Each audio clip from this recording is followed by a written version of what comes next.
You are watching Shop Shop Hopping with El Marco. Yo, get the speaker box loud, hitting that stuff till you hearing that sound.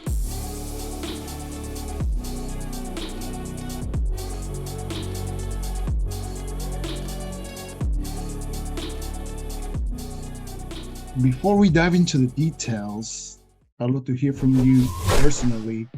What's the story behind this program, the Kinetic Wellness Program? What motivated you and what inspired you to initiate it?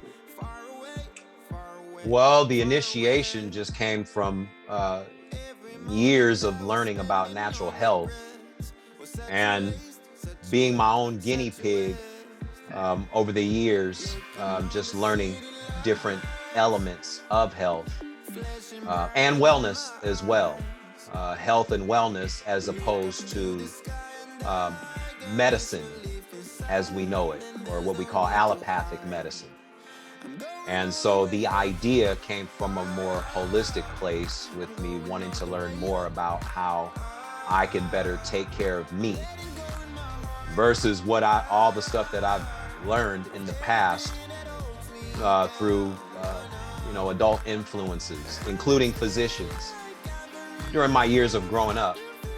And so in 2014, I created Kinetic Fit and Wellness. After being a personal trainer for about 3 to 4 years prior, and also knowing that I was about to be a father as well, which was great, I decided that I needed to create something. So I created Kinetic Fit and Wellness in 2014, like I said. And the three elements of Kinetic Fit and Wellness is one, fitness and nutrition, going into all elements of fitness, whether you're a beginner or at an intermediate stage or at an advanced level. If you're already on your way to being an elite athlete, there's always room for improvement. So I provide that for the person that wants to go into fitness or exercise or taking care of themselves physically. And with that comes the nutrition element. So I go into different ways of how we can create optimal health through nutrition, whether that's just taking certain things or eliminating certain things out of the diet or adding certain things into the diet, whether it's doing certain types of cleanses, which are always recommended. Some people have never done a cleanse ever in their life. Wow. Ever in their life. Because we're so caught up into the standard way of living here in America, where what they call the standard American diet, which translates, if it's an acronym, the SAD diet, because of what it does to people, or what it has done to the general public. We see that obesity is at an all-time high. We see that diabetes is at an all-time high. We see that heart disease is at an all-time high. We see that cancer is at an all-time high. And I call those the big three: cancer, diabetes, heart disease, because those are the three illnesses that are referred to the most. And then maybe a close fourth will be mental health, which I'll get to in just a sec. But those are the two elements regarding the first part of Kinetic Fit and Wellness. The second is what we call physical therapy or physiotherapy, meaning that I'm all about injury prevention. So if I can prevent injury by keeping the body as limber and loose as possible, then the respective client can do that much more with their activities, whether it's through fitness here or their own daily activities in their own personal lives. So physical therapy, that includes electronic stim therapy, or what we call TENS therapy, cupping, whether it's plastic cups or glass cups that you can use fire,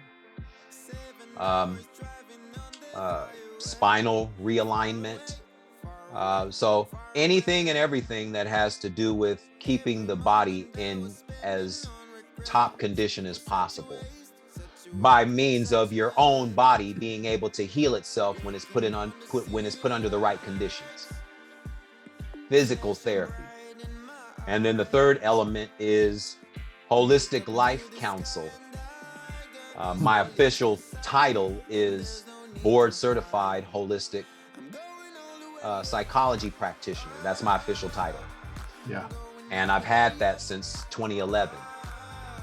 And actually, and the funny thing is that the holistic psychology course came to me around the same time that Global Information Network came around. They both really kind of happened simultaneously.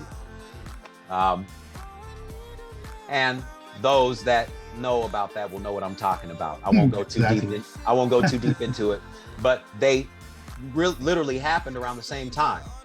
We're talking about maybe the winter, maybe January, February of 2010. They both kind of landed in my lap simultaneously, and come to know that both of them kind of paralleled as far as their teachings are concerned, coming from a more holistic background. And because of that, obviously, they came to me because that was my interest at that time. So, Holistic Life Counsel. So I give tools and techniques to change the brain by way of creating new brain chemistry, or creating new neurology in the brain by way of specific concepts that can and will change the way you think and feel about life. All of us have a brain, but it's just a matter of how we choose to use it that will determine our successes or our mediocrities. So Holistic Life Counsel goes into any and all avenues of life. Doesn't matter whether you have anxiety, depression, whether you have certain family dilemmas or relationship conflicts, whatever quote disorders that you may have been diagnosed with through clinical psychology or psychiatry. Holistic Life Counsel approaches things in a more holistic way versus prescribing or diagnosing, if you will. I don't diagnose. That's not my job, to tell you who you are. That's not my job. My job is to be a listener. You know how we were taught, listen more than you talk. Exactly. So my job is to listen, and then through that come up with an assessment and a formula, or what we call a plan of action or course of action that the client can use throughout life, not just with on the surface today. And we're kind of over psychoanalyzing everything year after year after year after year. No, we're coming up with some actual solutions that you can learn and apply.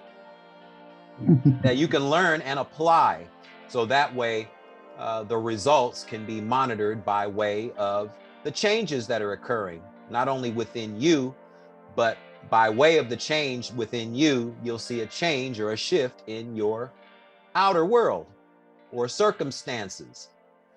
So that's what Holistic Life Counsel is.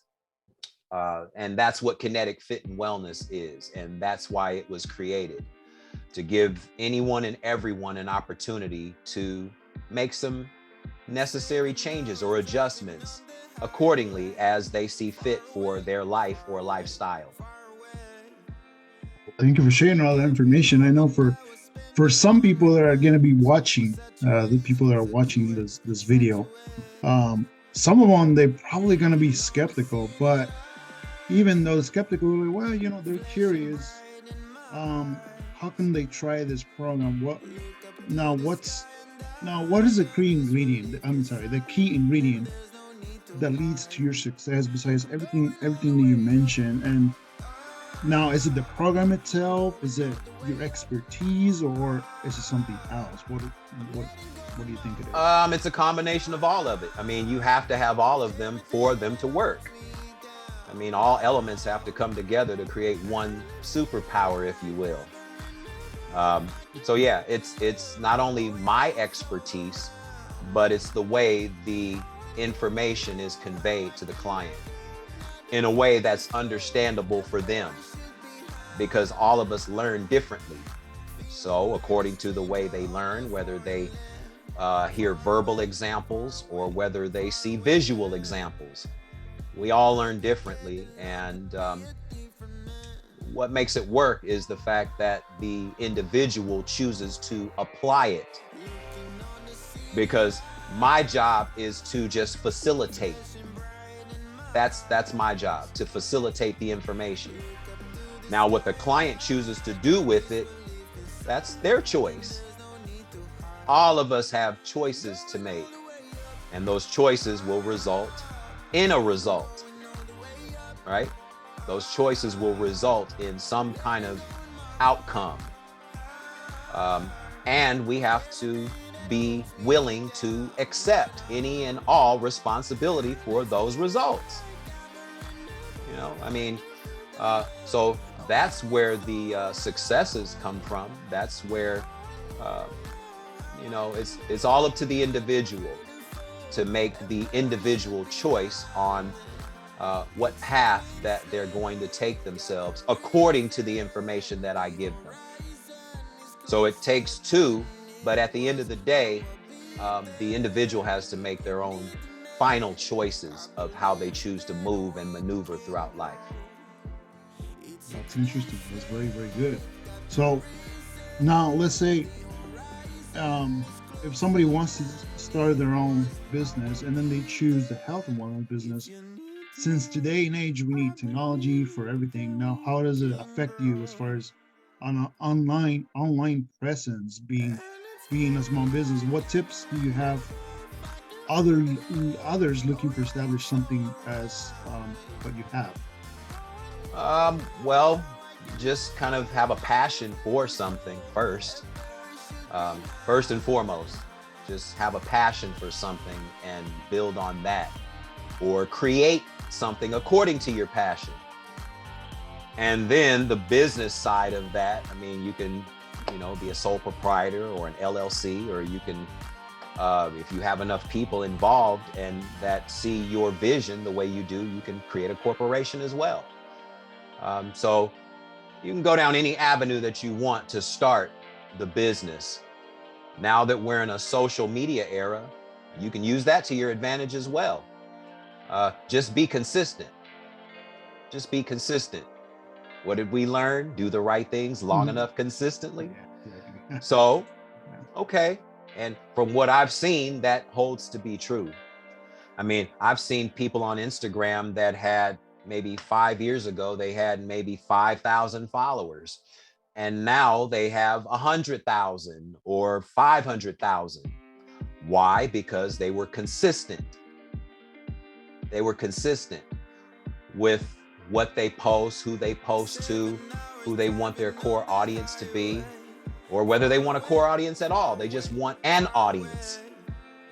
So they post accordingly, and it's consistent. Hell, some people post even twice a day, you know, just different content.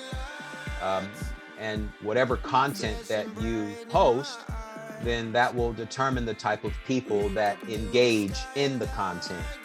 You know, being in the health and wellness field, there's a multitude of influencers in the health and wellness field. Whether it's health and wellness and nutrition, whether it's energy work, whether it's psychology, there's plenty of people or quote influencers that have built their presence because they remain consistent. No matter what any backlashes of people that may disagree with their content, you know, for example, I've had about three or four of my YouTube posts taken down because of what they call medical or giving medical misinformation. And you know, because of our associations, that we've learned quite a bit about natural health, allopathic health or medicine, who runs the show behind the scenes, the different factions and groups, or what we call the alphabet groups that control things. We learn about who controls what and all the different industries that are monopolized. So when you bring something different to the table for people to consider, then obviously there are people that are watching. There are people that are watching. There are people that are watching YouTube. They're watching the content that you post. Hell, they'll be watching this. You know, they'll be watching. People watch. People are looking to see who's bringing what to the table and how it's going to influence the general public. So if I bring something different to the table that can influence the general public to consider something in a different way, such as health, then yeah, they're gonna find anything to try to remove it or take it down or keep it from you and the rest of the general public that might want to hear something other than the standards. Because obviously we just came out of a pandemic, and now we're seeing some of the effects, the physical effects of the pandemic. We see a lot of craziness that's been happening over the last year that many people predicted was going to happen from an anatomy. And people can debate it all they want by way of our own creations, because nobody makes us sick but us. And if we've been influenced for 3 years to believe that if we've been conditioned to believe that myself, my children, other family members, if that's the collective belief, then yeah, people are going to gravitate towards that, because we don't know any other way collectively, because we haven't learned in depth the things that you or I may know.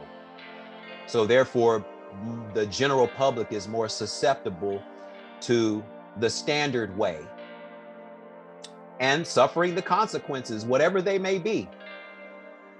So for anyone that wants to engage in this holistic health or any type of natural health modality, just be consistent with your presence. Be consistent with your presence.